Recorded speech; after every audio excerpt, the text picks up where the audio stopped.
Today's podcast is brought to you by Introduction to Online Business Made Simple, a 6-part audio course that teaches you how to get started with your online venture.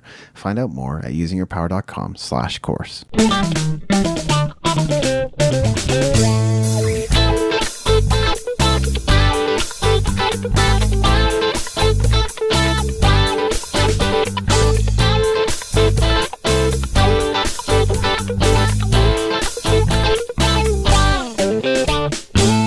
Hi, thanks for tuning in to Using Your Power. My name is Maveen Kaura. And I'm David Andrew Wiebe. Hey, David, what is going on today? We're going to look at 10 things you should change about your current habits. Ooh, well, where did that come from? I don't know. You have to tell me. Okay, because I thought of it, right? Okay. Yeah. No, I just thought, I was kind of taking a look at my own personal habits and the things that I've been changing, over the course of the last 6 months to a year in my own life. I thought this would be kind of a neat topic to talk about and say, what should we be changing? What maybe should we be considering of changing as well? And what positive things can maybe come out of that by changing those certain habits? Absolutely. I mean, it depends on what types of habits you have, what your routine looks like, what your work life or family life looks like. All those things are definitely going to factor into it. But here are certainly some things for all of us to think about. Absolutely. The first is losing sleep. I think that's something we should certainly change about our routine. What's the number one cause of death? Traffic accidents. What's the number one cause of traffic accidents? Sleepy people. So, I mean, losing sleep has just such massive ramifications all over. And when we sleep, we don't perform well. We're not able to do everything we're able to do or bring to ourselves to our work quite as fully. And we can even lose passion or end up with anxiety attacks and panic attacks or illnesses. So please sleep. That goes back to you, David. Yeah. You should sleep once in a while too. Oh, I know. My sleep has not been perfect the last week and a half or so. I'm working on it. You will. You just have to put your head down and go to sleep. That's how simple it can be. One of the things I was actually hearing on the radio on the way to record today was they were talking about the lack of sleep in people and the potential connection to Alzheimer's. Yes. So what they were saying is when we go to sleep, there's our bodies and our brains actually clean everything out. And if we don't get the right amount of sleep, it can leave plaque buildup in our brains, which can cause bigger health problems down the road. So definitely another great reason to get your 6 to 7, 8 hours of sleep and stay in bed. I would even suggest 7 to 8. There you go. Well, yeah, 6 probably may not be enough. Yeah. One of the things that kind of goes with sleeping is eating. I know a lot of us enjoy eating and we think we're eating the right amount of food and eating the right types of food. I know recently, like I was saying, I just recently started working out and really started looking at health and food and what I've been putting in my body. I realized, one, I wasn't eating enough and I thought I was eating enough. Yep. That's easy to do. Yeah, it was so tough because I thought I was eating too many carbs and I was looking at, oh man, I'm not even eating enough carbs based on the workouts that I wanted to do. So I found that was really important when I looked at the amount of macros that I was getting for my diet, and I had to make sure I was getting enough protein based on my weight, carbs, fats, all based on that weight as well, and the right amount of calories based on how much I was working out. And now just making that slight change and actually making a meal plan for myself has started making some huge changes that I can start seeing in my body and the way I look and feel and my energy levels as well. Yeah, I can relate to that too. Obviously, I've been making a lot of changes this year, so it's still about, optimizing and figuring out what's best for the body and also what I feel I can eat or what I'm more drawn to as opposed to what makes me feel, or things that should make me feel good but don't make me feel good. I'm drawn to pizza, burgers, fries, but I know those are things we shouldn't be eating. Yeah. I guess not in that sense, but, because we all love that stuff. Yeah. We've been talking a little bit about networking lately. So another thing that I brought up here was not following up with people you meet. I think this is something we know we should do, but we're guilty of not doing it a lot of the time. We'll meet somebody at a networking event or maybe even just if you're a musician at a performance. If you're at a job, then maybe there was a conference and you met somebody and you just never follow up with them. I mean, there's not always a reason to follow up and try to add value to them unless you're able to add value to them in a relevant way. But more often than not, I would say even just saying hi and saying thank you can go a long way. Absolutely. Great example there, David. One thing, it kind of works kind of along with what you're saying, maybe a little different, but a lot of times with us going to networking events, we think if we're dealing with the technology that we have in our hands, we're thinking we're networking and we're doing it properly. And we spend a lot more time sometimes just being on Facebook and all the different social medias thinking that we're doing all the right things in order to grow our business. And sometimes we are. And most of the times you might start off with that idea, but then you end up wasting a lot more time on there. One of the things we can start doing is maybe putting down some of this technology, and like you said, if there's no place to add value, then don't add value until you have something to add value for. So sometimes same thing, right? Put down that technology and go spend some time, with your family and spend some time with your friends. In the end, those are real people that are going to be really important to you, not necessarily all the people on social media that you may not know.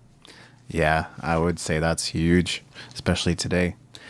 Another habit I think we can all give up on is giving up too easily, because we get into some kind of venture, a business, a job, a new relationship, and then we go, you know what, forget it. It's just not going to work out. But if you haven't really given it a fair chance and it looks like it's something that could be rewarding and help you grow as a person, then we should stay in it, because, I mean, our divorce rates are sky high. So why do people bother getting married anymore?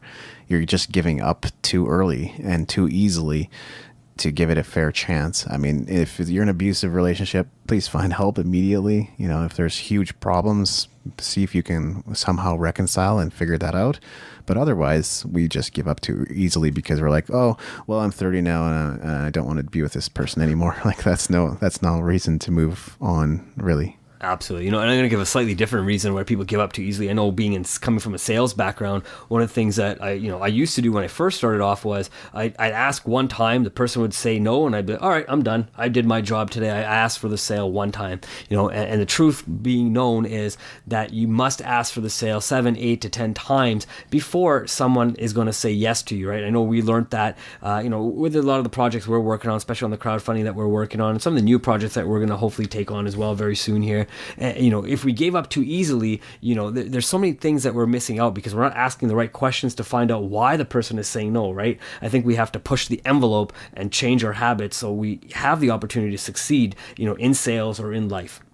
Yeah, I think the thing that I heard was you need to get your brand in front of somebody 7 or 8 times before they even begin to recognize it or see it as part of their regular normal life. So yeah, sometimes multiple asks or exposures is super necessary. Absolutely. And you nailed it, right? Because if you look at it, we look at it on TV, that's one place. You look on a billboard, that's 2. You look on social media, that's maybe 3 to 5, depending on what kind of social medias they're on. You look in newspapers and print and magazines, that's maybe 5 or 6 right there. And I'm sure there's a lot more, right? Email, bus benches and stuff like that. And soon you got 7 to 10 different ways people are marketing to you, or different ways people are partnering up and marketing to you. And you don't even realize it, but it's being done so subtle. But, you've seen it now 7 to 10 times. And you're like, hey, you know what? Yeah, I think I'm gonna, go with this company and do business with them because they've done some great psychology marketing on you and with you. Yeah, absolutely. What's your next point? So my next point was here, things that we could do is study the things that will move your business forward, not just things that are general. Right. So I know a lot of times this is what I used to do. I used to just read books. And again, which I mentioned before, and I thought, reading was going to be great.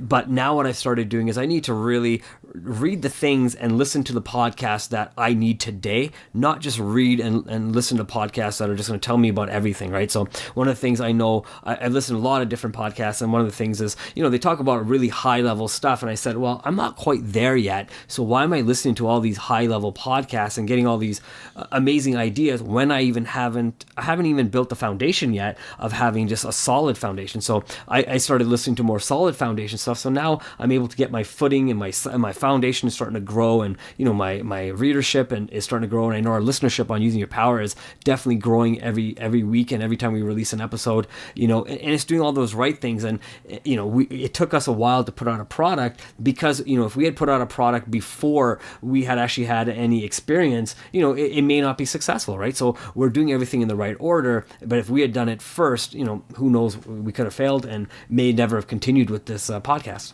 Yeah, I'm with you, because I'm not doing as much reading as I was before, and sometimes it's not exactly what you need. I mean, the guys at Internet Business Mastery always said just-in-time learning, right? If you don't need it now, save it for later, come back to it when you need it, and just focus on the things you need to learn at this moment. Another thing that, we can all work on this, I think, is like saying negative things or just making excuses about how things are. Instead of taking ownership and taking charge of the things that we need to do to move the project forward, or the things we need to do to be healthier and exercise more, or respect others and build those relationships, I think we could do a lot better jobs of that. Absolutely. Well said, Dave. Especially, I know the economy in North America and worldwide hasn't necessarily been the best, because oil prices are well under $100. When oil was at $110, everybody was excited and people were never saying negative things about the economy. The oil, fell to what I think it was about $27, $29, something like that a barrel. Now it's hovering somewhere between that $45 to $50 a barrel based on when we're recording, but you still hear people say, oh man, the economy is bad, and they're making excuses about why they're not doing things, instead of, like you said, taking ownership and saying, the economy may be bad, but what can I do to succeed in this type of economy, right? They're not looking for those opportunities. They're just making excuses of why they don't want to succeed until the oil goes back to 110, where everybody else can also succeed with them. Exactly. It's a lot of that is just talk, and we get so used to this droning on that goes on with politics and news and such. Yeah, no, for sure. So the other thing I was thinking about, one of the things that we could definitely change on our current habits, some people do this already, some people don't.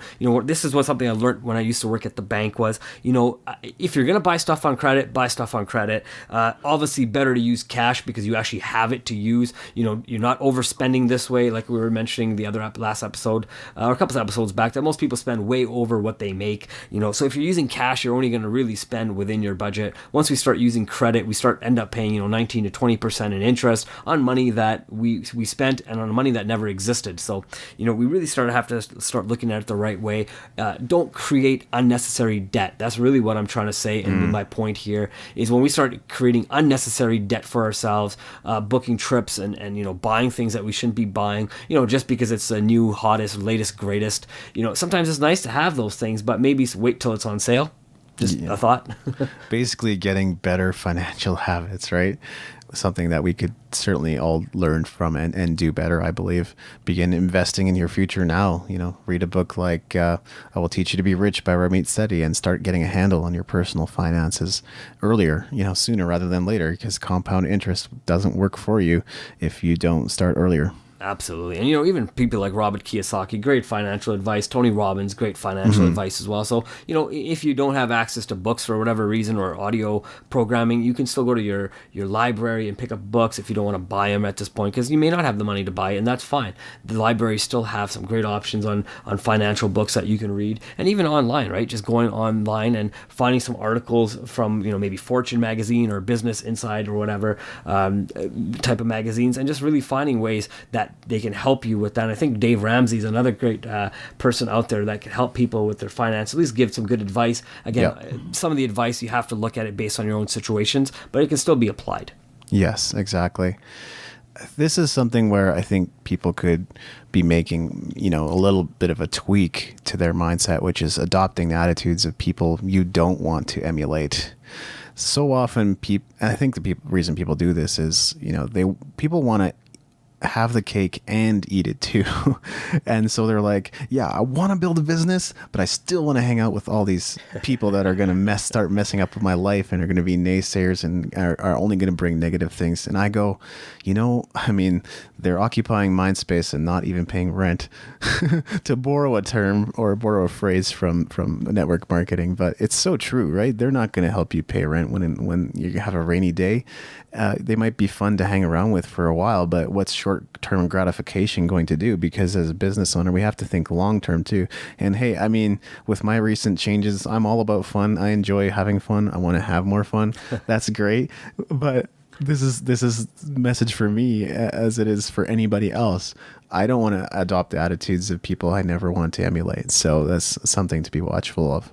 Absolutely, and I think that's why we read books and biographies about people that we enjoy reading about, right? There's some great books out there of people, Mahatma Gandhi and Mandela and people like that. People that are seen as being great in our society, and those are the people that we want to emulate. There's not typically books written about serial killers and stuff like that. Usually not bestsellers for an exact reason, right? There are some, absolutely, but they're telling about maybe why they did it and what they did. But those aren't necessarily the people you want to emulate, and I think that's kind of what you're talking about, right? It's about picking up the positive versus the negative. Absolutely. Awesome. The last thing I thought about was, changing our habits. I know we were talking about sleep earlier, why, not losing sleep is definitely important. Maybe go to bed 10 minutes early, so you can actually get up 10 minutes early. And the idea is when you get up 10 minutes early every single day, spend that time, actually not just jumping out of bed and jumping into the shower and brushing your teeth and hurrying out the door. Maybe have the alarm go off, lay in bed for an extra 10 minutes and just wake up naturally and just allow your body to feel waking up, right? Instead of having to rush, and you don't get to feel anything anymore. Maybe get up a little early and meditate, or read the newspaper, the business section, whatever you enjoy. Maybe eat a meal at home, right? It's a great way to save some money, again, if you eat breakfast at home, instead of having to run out and grab your cup of coffee and donut at your local shop, right? Mm-hmm. The other thing you could do is maybe get up a little early and just find ways and reasons to be grateful. So when you continue today, you can remember those things that you are grateful for when negative things do start impacting you in your day. Yeah, so some great points there. Awesome, man. What do you have to say to summarize anything or everything? Yeah, I mean, I don't know if I have a whole lot more to say. I think there's all little tweaks that we can make in our lives to support our goals, and we just got to look at it in light of what we're trying to accomplish. Is this something that is going to help me move forward? And if not, what place does it have in my life? I'm not saying it has no place in your life. I'm just saying, could you limit it? Could you take it down to a smaller commitment? Could you stop hanging around people that have no interest in supporting you and just want to cause drama? But you got to look at it always in light of what you're trying to accomplish. Absolutely. I think, one of the things we all need to look at is our current results. If we're enjoying the results we have, then absolutely keep doing what you're doing. Mm-hmm. But if you're not enjoying the results you have, good or bad, then you may want to take a look at maybe changing some of the things you're doing. Maybe sit down with your spouse, or if you're not married, sit down with a friend and say, let's can you help me make a list of everything that you think I'm doing, or maybe help me understand my own personality, and just really start at fresh, start at the foundation and start building yourself up again so you can be the type of person that you wish to be or want to be in the future. Nice. Well, this has been Using Your Power. Find us at usingyourpower.com for more episodes like this. Leave a comment, leave a message, download the free audio course, or purchase the business audio course that we've put together for you. Awesome. Have yourself a great day.